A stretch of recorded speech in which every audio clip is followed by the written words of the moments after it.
What's going on, everybody? Welcome to Blind Power. So today I want to talk about the cane ethics. So things that you should do and shouldn't do with your cane, including what I'm doing now. I'm swinging it. So basically these are things that I was taught throughout the years, the things that you should do and shouldn't do, and some things actually were not even told by the O&M teachers. Some things were told to me actually by sighted people that were observing me using the cane, and they were like, oh hey, you should do this, you know, it's more hygienic or whatever. So let's get started. So the first very important thing that I actually learned very recently, about 5 years ago, that with a white cane, so usually we have it on the ground all the time, or if we're using an ID cane, we kind of prop it up, but sometimes we get lazy and we'll like let it go down on the ground. If we're using an ID cane, or totally blind users, to always have the cane on the floor. However, there's a good thing to do here. Okay, if you're totally blind and you of course can't lift your cane because that takes off the use of the cane. So what you're gonna do is, if you're going into a public restroom, before leaving the public restroom, wash the tip of your cane and wash your hands. You know, the problem is, so here's the thing, you go to the bathroom, the cane touches everything on the floor.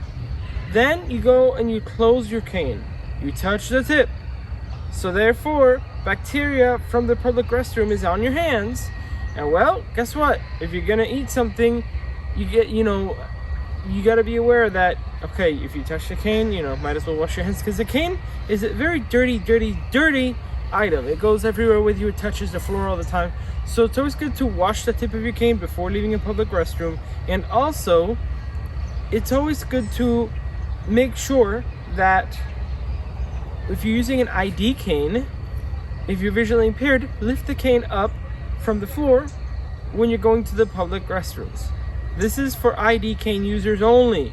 Totally blind users, wash your cane on the way out from the public restroom. And if you can, have some wipes or something, so when you get in the car, you can sanitize the tip of your cane again before you close it. Okay, that's the first thing. Now, why is this important?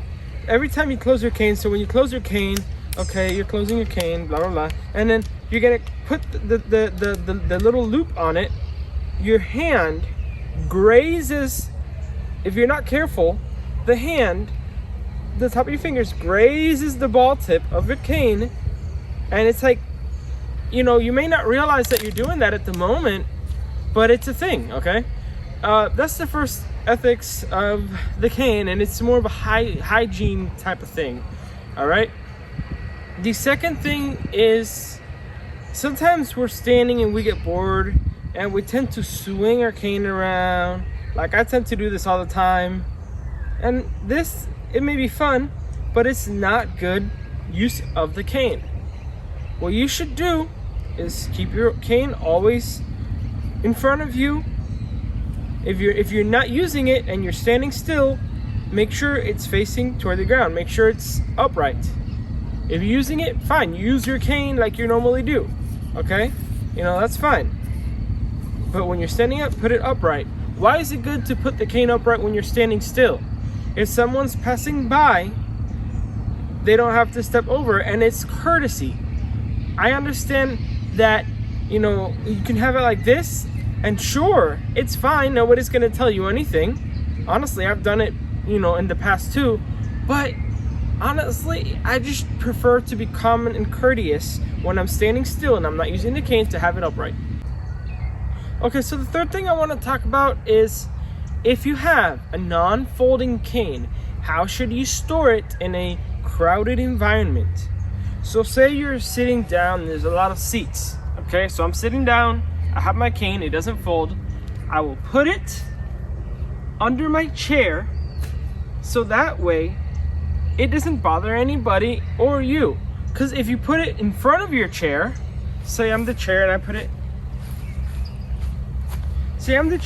in front of me, if someone's walking by to get to the seat, you know how crowded seat areas are, they're gonna step on your cane. So it's always good to make sure that the cane is under the seat That way, it doesn't get tripped over. So the problem isn't that somebody trips over, your cane. The problem actually is that when somebody steps on your cane, and say they have sharp shoes like high heels or something, your cane can actually get damaged. So this is an older cane. I brought this older cane out on purpose. So I actually had this tripped over 2 years ago, and it's actually loose on one of the hinges. Yeah, this one right here. So the second to last, it's actually loose. On this one, it's very loose. So these hinges of your cane start getting really loose, and it starts jiggling. Now, what happens with this is that as the canes get older, see the last one here is the worst. Whoa, look at that. For those who are originally impaired and sighted, the cane is jiggling, and for those who are totally blind, the cane is jiggling about 6 centimeters. So there's quite a bit of play. So imagine if you've ever felt like the joystick of a video game. That's how much travel the tip of the cane has. And that was simply because I had my cane like upright, sort of diagonal. Somebody came in, oops, sorry, stepped on the tip of the cane. Oh, see, I just broke it. Exactly. Oh, no, there you go. It's gone. But see, all I have to do is go like this, kick it, and look at that. It just bends. Like, it's very loose on the tip of the cane because somebody tripped it.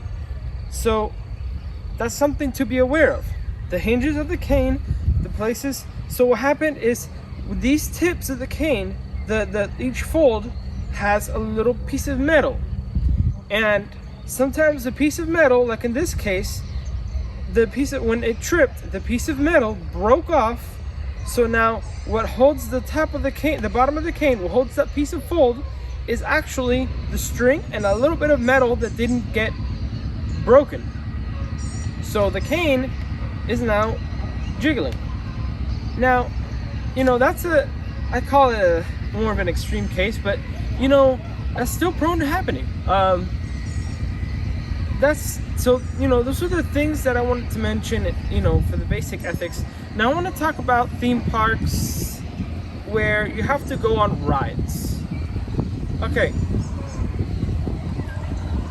There's quite a bit of controversy here, in my opinion. So when you go into a ride, they're gonna tell you, can we hold the cane for you? I personally, okay, if you have no choice and you have to give it to them, fine, we'll put up a fight about it.